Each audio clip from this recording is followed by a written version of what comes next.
Yeah, decision quality does drop when everything feels strategic, because people are overthinking it. They're taking it actually almost too seriously. Sometimes we can fall into that trap, which is overthinking, but we can fall into that trap of just giving something too much thought, too much consideration. Maybe we just need to make a decision and move on. It's a real danger that we can do that because we're desperate not to make a mistake. But sometimes that's the classic overthinking. Yeah, I see CEOs unintentionally inflating decisions all the time. It's a classic mistake. Sometimes it can be, let's give an example, it's a mid-level hire.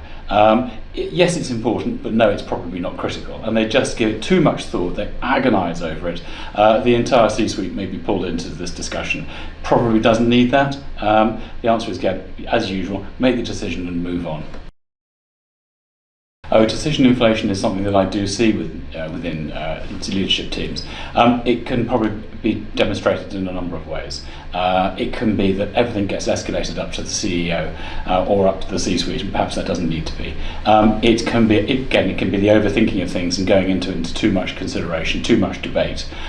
It can be labelling something as strategic when, do you know what, it probably isn't. It's probably just a tactical or organisational decision that needs to be just dealt with, taken and implemented.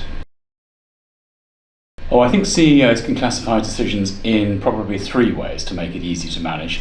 They can be reversible, they can be material, and they can be non-reversible. And I think if you really look at the decisions you're trying to make and see which of those three categories you put it into, that will give you a chance then to decide how you best approach it. Well, clearly, reversible decision, the clue's in the name. It's something that you can roll back from. So yes, it's important, but you can roll back.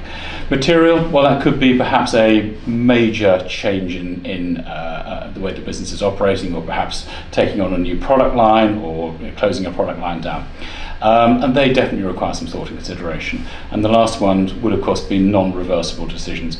That might be an acquisition. It might be a disposal of a business.